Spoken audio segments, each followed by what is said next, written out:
Previously on the seventh day.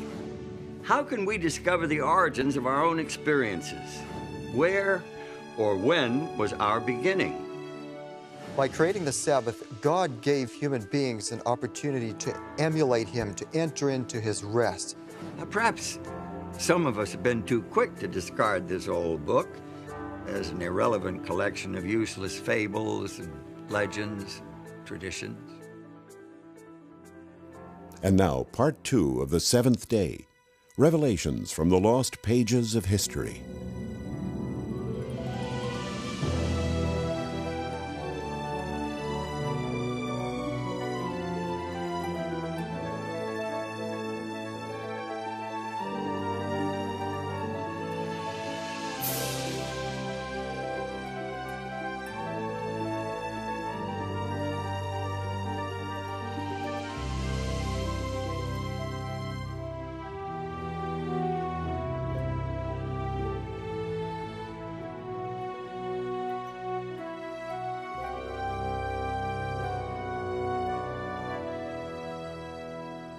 Notice what Pope John Paul II said in his 1998 apostolic letter entitled Dies Domini.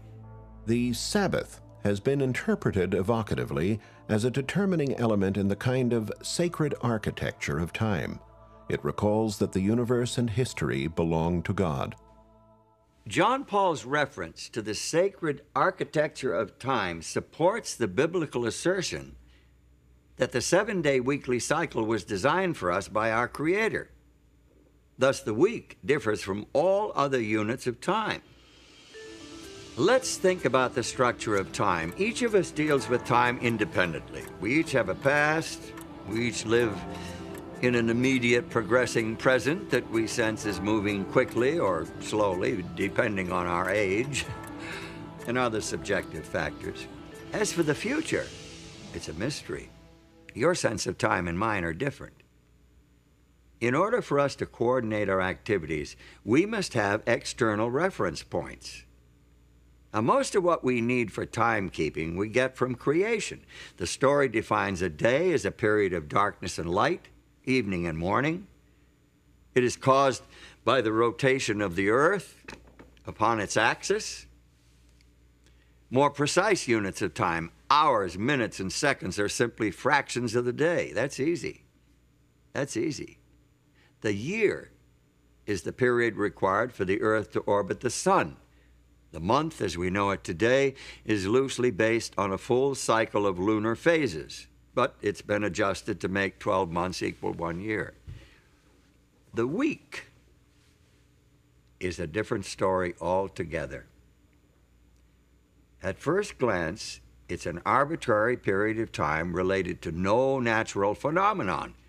The earliest record of the week is found in the literature and archaeology of the ancient Semitic peoples who inhabited southwestern Asia prior to 2000 BC. Now, where did they get the week? Was it embedded in their past as a result of the Creator's design? But is the week really an arbitrary artificial unit of time? Astronomer and anthropologist Anthony F. Avini suggests an alternative in his book, The Empires of Time. He reports that some chronobiologists are convinced that the seven-day cycle is designed into our very nature. The seven-day biorhythm in the human body is one of the recent discoveries of modern chronobiology. For example, the probability of rejection of certain organs is now known to peak at weekly intervals following an implant. The widespread acceptance of the seven-day week over thousands of years of history is additional evidence supporting the divine origin of the weekly cycle. But if the week of Genesis has survived the thousands of years since the original creation week, why has recognition of the Creator not been preserved just as successfully? Well, the book of Genesis provides the answer as to the downfall of the human family. In fact, if you read Genesis 6:5, you'll see that the Bible says the thoughts of humanity were evil continually. So God decided to clean the world up, sent a flood. And the flood was 40 days upon the earth. And the waters increased and bare up the ark, and it was lifted up above the earth.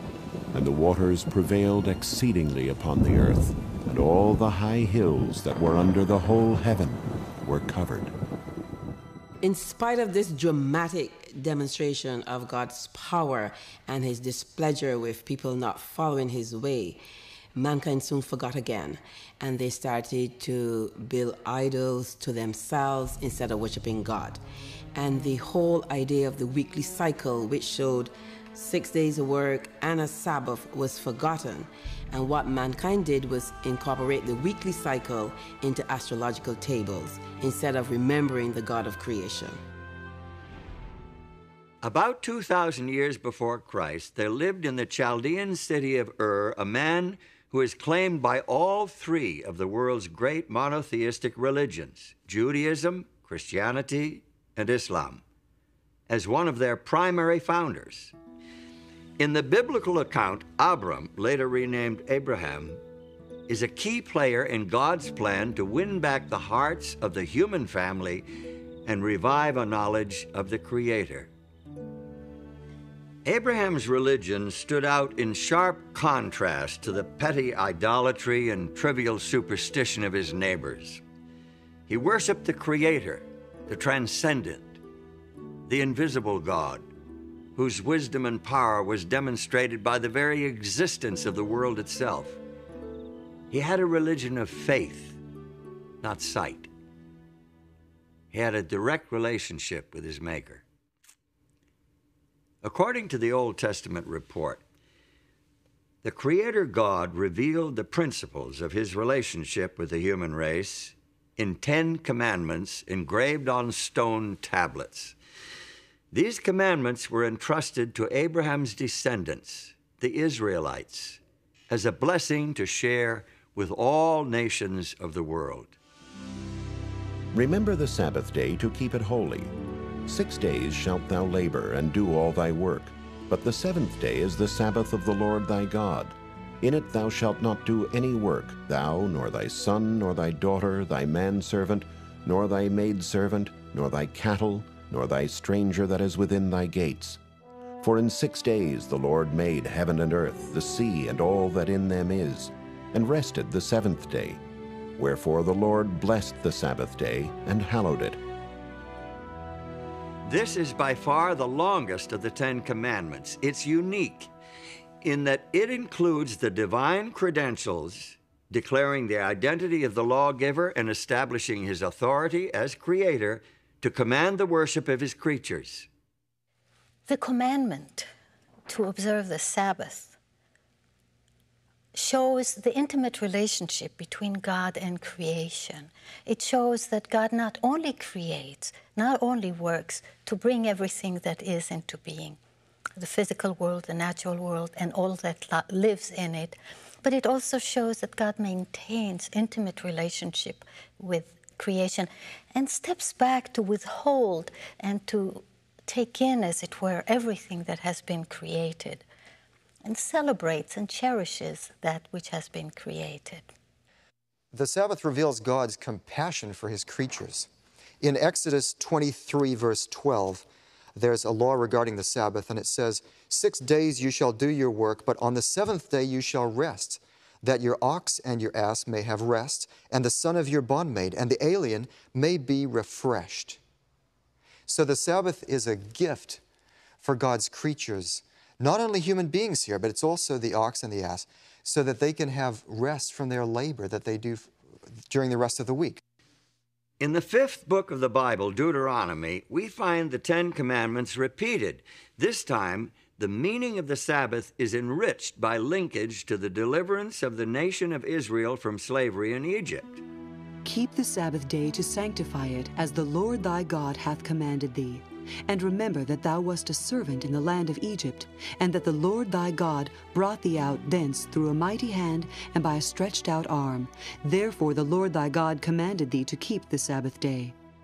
We participate in God's redemption, just as the nation of Israel participated in God's redemption, because God has liberated us from something. Now, he liberated the ancient Israelites from Egypt, from Pharaoh, this oppressor. What God does is to liberate us as individuals from the oppressive power of Satan and from the sin that destroys us. Individuals today are in great need of finding a sanctuary in time, which is what the Sabbath is. We are overburdened and driven by the material world and by our own creativity of material things. And the Sabbath becomes the liberation from things, becomes the liberation from slavery to objects, to technology, to economics, to all the things that make us work frantically towards producing more and more. Since the seventh-day Sabbath has such rich meaning, and since it is part of the Ten Commandments, why is it not more widely observed today? Good question. Especially in view of the widespread recognition that this commandment, along with the rest of the 10, applies not only to the people of Israel, but to the whole human family. As it is the law of nature that in general a due proportion of time be set apart for the worship of God, so in his word, by a positive, moral, and perpetual commandment, binding all men in all ages, he hath particularly appointed one day in 7 for a Sabbath, to be kept holy unto him. The Sabbath was binding in Eden, and it has been in force ever since. This fourth commandment begins with the word remember, showing that the Sabbath already existed when God wrote this law on the tables of stone at Sinai. How can men claim that this one commandment has been done away with, when they will admit that the other 9 are still binding? The Sabbath was made for man, not for the Hebrews, but for all men. The Sabbath commandment reveals to us a picture of a Creator who craves a place in the hearts and lives of all his human children. David, the great Israelite king, understood this and instructed his people to spread their knowledge of the Creator God to the rest of the world. Declare his glory among the heathen, his marvelous works among all nations. For all the gods of the people are idols, but the Lord made the heavens. Give unto the Lord the glory due unto his name, and let men say among the nations, the Lord reigneth. The Bible makes it clear that the Creator's desire was to attract the whole human family to true religion, true worship, so that all could share in the good things he intended to do for Israel. Also the sons of the stranger that join themselves to the Lord, to serve him, and to love the name of the Lord, to be his servants. Every one that keepeth the Sabbath from polluting it, and taketh hold of my covenant, even them will I bring to my holy mountain, and make them joyful in my house of prayer. Their burnt offerings and their sacrifices shall be accepted upon mine altar, for mine house shall be called an house of prayer for all people. It's not hard to imagine the power of the Sabbath to restore and cement the relationship between the Creator God and his human children. Their devotion to the Sabbath day, their worship and praise and appreciation for his creative power would bind them to their God with ties of love and gratitude. If they continued their heartfelt observance of the Sabbath, they could never forget him. Moreover, also I gave them my Sabbaths, to be a sign between me and them, that they might know that I am the Lord that sanctify them. To those who honored the Sabbath of God, the day took on deep personal meaning. The day of rest and worship was an opportunity to know their Creator, who had promised to make them his own holy people. But history records that many of the Israelites didn't take advantage of this opportunity. There's evidence in the prophets, for example, Isaiah, that the Sabbath was poorly observed and neglected. Nehemiah also refers to that. The people had a problem with this. The reason would be really quite simple. The people lost sight of the lordship of God. But the house of Israel rebelled against me in the wilderness. They walked not in my statutes, and they despised my judgments. And my Sabbaths they greatly polluted. The Sabbath, symbol of Israel's unique relationship with God, the very heart of a Creator-oriented worship system, was commonly desecrated. Finally, the prophet Jeremiah announced the result of Israel's apostasy. Just imagine the prophet Jeremiah walking up and down the streets of Old Jerusalem. It wasn't a happy message that he bore. He warned the people that their city was to be destroyed, their temple destroyed, and that they would be carried away to Babylon to serve the king of Babylon. 70 years. Nobody listened. From about the year 605 BC, the armies of Nebuchadnezzar, king of the Neo-Babylonian Empire, repeatedly invaded the Israelite homeland. His army eventually destroyed the capital city of Jerusalem and carried most of the inhabitants into exile. Some of the captives were taken to Babylon, while others were dispersed throughout the empire. And now, far from their homeland, far from all that they had held dear, many of the Jews began to realize that they had made a terrible mistake. Many of them began to realize that they must return to the God of their fathers and the worship of their ancestors. Now, many of these Jews, men of great ability, rose to high position in their foreign lands. Daniel, for example, became the prime minister of the kingdom of Babylon. And when the Medo-Persian Empire took over, he rose to the position of first president of the land. It was Daniel who led Darius the Mede to recognize the God of heaven. I make a decree that in every dominion of my kingdom men tremble and fear before the God of Daniel, for he is the living God, and steadfast forever, and his kingdom that which shall not be destroyed, and his dominion shall be even unto the end. There is evidence to suggest that the religion of the exiled nation became so well known that it influenced the philosophical and religious movements of the following century. Buddha, Zoroaster, Confucius, and Pythagoras all seem to have adopted elements of the Hebrew religion.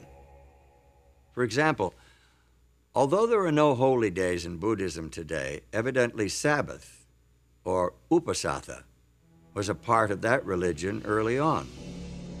The Blessed One established the rule for observance of a Sabbath, and he suggested that at the seventh-day meeting, any monk whose conscience troubled him should confess his offense before the assembly of brothers. Arthur Lloyd, in his book, The Creed of Half Japan, states that the order of monks kept their Sabbath days for many centuries. Even Confucius may well have been reporting about the seventh-day Sabbath in this passage from one of his classical works. The ancient kings on this culminating day closed their gates. The merchants did not travel, and the princes did not inspect their domains. Some knowledge of the weekly Sabbath eventually found its way into numerous cultures. In the Hebrew language, the name of each day shows its relationship to the Sabbath. The first day is called Echad B'Shabbath, one accompanying or along with the Sabbath. Each succeeding day proceeds toward the Sabbath until the sixth day, which is called Eve of the Holy Sabbath. Day 7 then is Sabbath. In more than 100 ancient and modern languages, the seventh day of the weekly cycle was named Sabbath or its equivalent.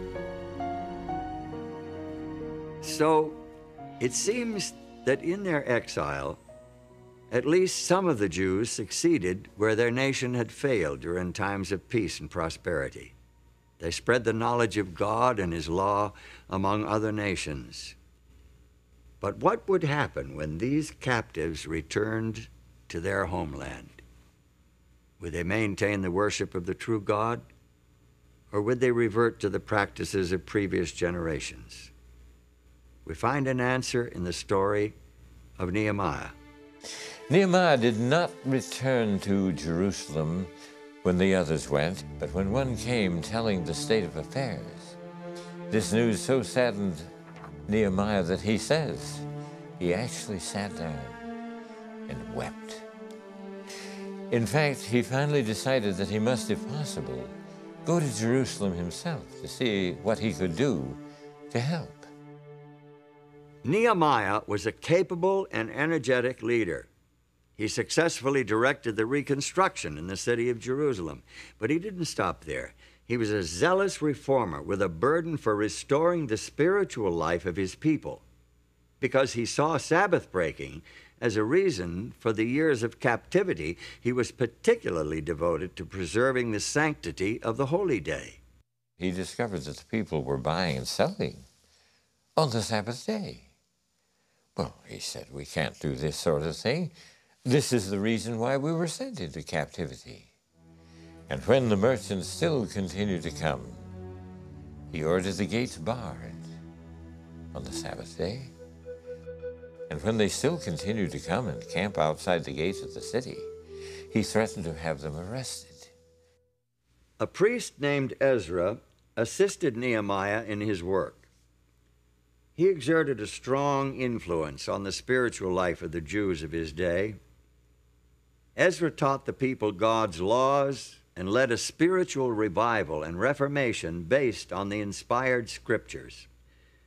The people joined together in a solemn oath to obey the commandments that God had given through Moses. They promised not to desecrate the Sabbath by entering into commerce on that day. They observed the holy day so carefully and consistently that Sabbath keeping became a distinctive characteristic of their nation.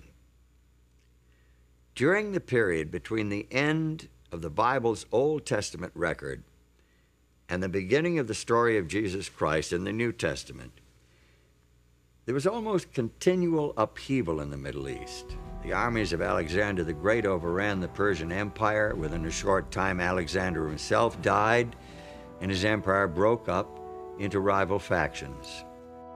Palestine, along with Syria, eventually came under the rule of the Seleucid dynasty. King Antiochus IV is notable especially because of his opposition to the religion of the Jews. His troops took over the temple in Jerusalem and set up a system of pagan worship in its courts.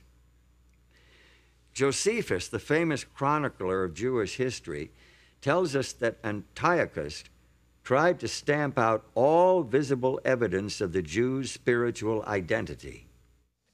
So he sent emissaries to Jerusalem, declaring, they must tear down the altar of Jehovah. They must give up the worship of the Sabbath. So they gathered themselves together, fled to the wilderness, and there they found a cave that could accommodate their numbers, about 1,000. Now when it was told the king's servants that certain men who had broken the king's commandment were gone down into the secret places in the wilderness, they pursued after them a great number, and having overtaken them, they camped against them, and made war against them on the Sabbath day. And they said unto them, Come forth, and ye shall live. But they said, We will not come forth, neither will we do the king's commandment to profane the Sabbath day. And they burnt them as they were in the caves, because they were not willing to break in upon the honor they owed the Sabbath, even in such distresses.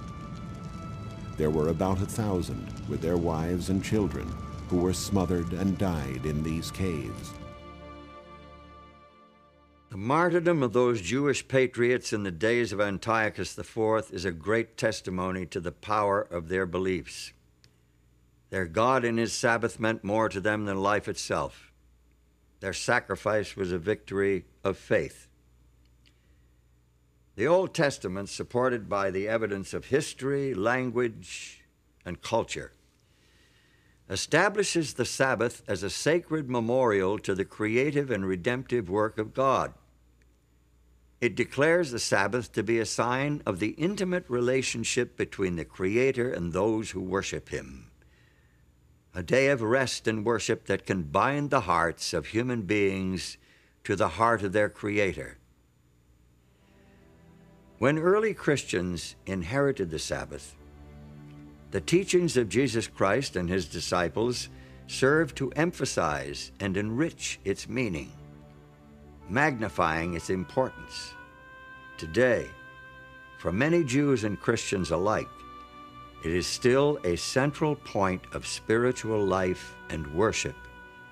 To this day, it remains a defining element in the sacred architecture of time. Next time on the seventh day, the Jewish way of Sabbath keeping was very legalistic. You couldn't move, you couldn't do anything. He said the Sabbath was made for man and not man for the Sabbath. the religious leaders were angry with Jesus for healing on the Sabbath, and they continued to conspire against him. Titus laid siege to the city, and finally in 70 A.D., the Roman army broke through the defenses, ravaged the city, and completely destroyed the temple.